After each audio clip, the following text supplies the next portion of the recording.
Mr. Chris Brown, the chairman of Caymanas Track Limited, will now give his remarks.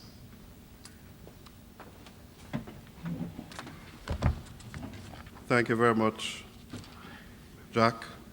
Honorable Minister Horace Daly, Chairman of the BJLC, Mr. Gary Peart, Chairman of the Gaming Commission, Casino Commission, Mr. Walter Scott, CEO of CTL, Mr. Cedric Stewart, other distinguished ladies and gentlemen. Morning. I'm very pleased once again to participate in this gaming summit. The truth is, it allows us to check the temperature as it relates to the various parts that make up the gaming industry. And particularly, it gives us here at CTL the opportunity to give a full update as to the lay of the land in terms of the operations of the company. Mr. Chairman, ladies and gentlemen, I can report that we continue to see steady gains in our efforts over the past year since we last met to place CTL on a path of financial viability and ultimate profitability.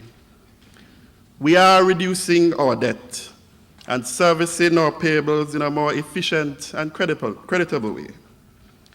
We are continuing to reduce our losses. Although last year we ended at some 52 million in terms of losses, due in part to us having to fund an unbudgeted staff reclassification exercise amounting to some 30 million. We, however, remain a far way off from the 147 million in losses which greeted us as a board when we assumed responsibility in 2012. Since calendar year 2015, and certainly for the first 2 months of the new fiscal year, we are showing some profit for the first time at last.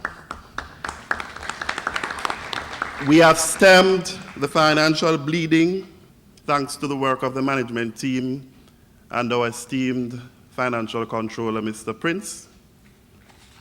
And we are far advanced in instilling a culture where managers must seek central budgeting approval on certain lines before they commit the company to any financial obligations. We have now, in a real way, introduced technology to the betting platform with the launch in November of last year, our telephone betting system. Since this launch, the sales through that system has grown exponentially, and we are seeing significant incremental revenues directly linked to the commissioning of this platform.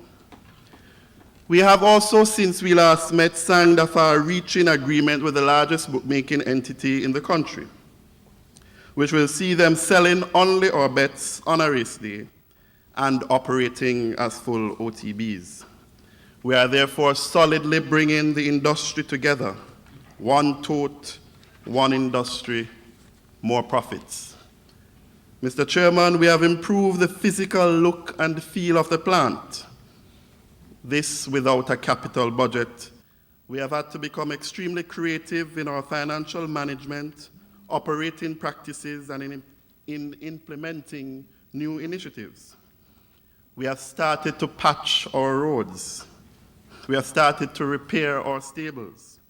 We are fixing our water system. We are fixing the towers. And we have recently introduced a very vibrant party stand that has started to attract a new clientele to the racetrack.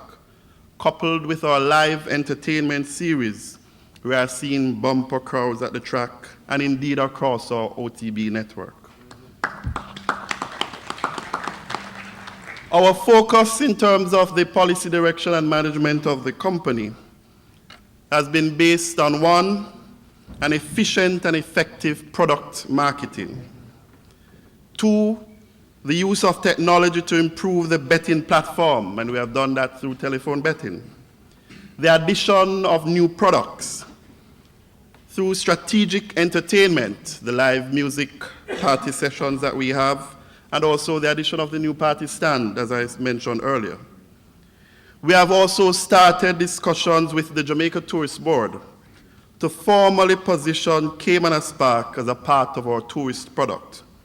We are looking to launch a Day at the Track initiative, which will see tourists having the opportunity to visit the track on any given race day and to enjoy the spectrum of the racing product that we have to offer. We need our share of the tourist dollar. We are moving now to export our signal, and we are far advanced in that regard. And we have taken steps, as I mentioned earlier, to have a joined-up industry where the bookmakers and ourselves will operate as one. But within all of this, Mr. Chairman, we cannot escape the fact that we remain in need of significant financial input if we are to modernize the track effectively and if we are to give it the operational upgrade that it truly deserves. This financial gap on the capital side means that tractors, water trucks, water systems, ambulances, and other crucial machinery remain old and outdated, requiring frequent and costly repairs, resulting at times in unplanned breakdown.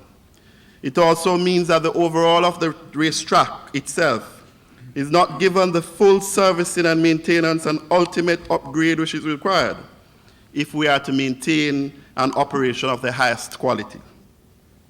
The government, Mr. Chairman, has long announced and decided that this financial gap and the well-needed financial injection will not come from the central government, and that private interests will have to do so. We are therefore well aware that the divestment of the track is far advanced, and in fact the period for bids to be forwarded to the DBJ closes on July 10th. The enterprise team which has been established to supervise and monitor this exercise is moving full speed ahead, and I'm sure the Minister will update you later on as to where we are with the overall process.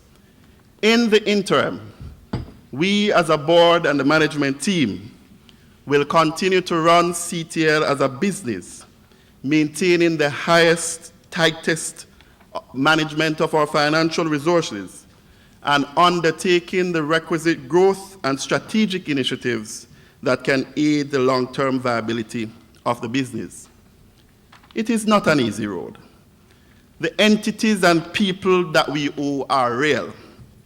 And let us remind ourselves, because there are some who behave from time to time that we arrived where we are yesterday or even last year. The fact is, the situation that we have found ourselves in has been accumulated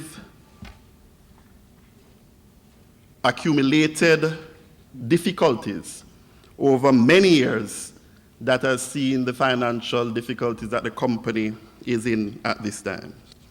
What we are sure about is that the CTL is qualitatively and quantitatively in a better place than we found it as a board.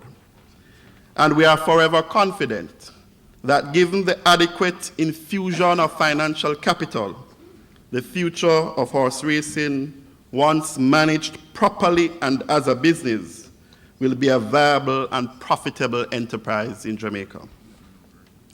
The recently launched Diamond Mile, which will have its first staging in December this year, promises to add much needed excitement to the local racing calendar. And I want to salute the BJSC, the chairman, Mr. Peart, and the JRC, Mr. Walters, for their support and initiative in sponsoring this milestone event. Ladies and gentlemen, on behalf of the management and staff of CTL, I stand here today filled with hope about the future of not only our company and local horse racing, but the entire gaming industry in Jamaica. Yes, there are many challenges, but our team is committed to leading CTL back to sustainable profit. My confidence just isn't based on feelings, but on the innovative measures which have already been taken and the current plans that will be introduced in the very near future. In closing, I would also once again like to thank both the JRC and the BJRC for the opportunity to be a part of this event. Your support over the years have helped the CTL tremendously.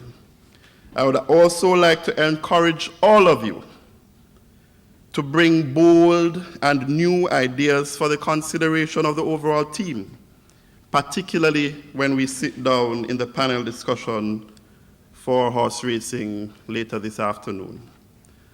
Let us all continue to work to grow the gaming industry and specifically the horse racing industry in Jamaica. It represents a critical source of income and livelihood for thousands of Jamaicans. And the truth is, for many, it is all they have. Let us work to build it to the benefit of all our stakeholders and indeed our country. Thank you very much.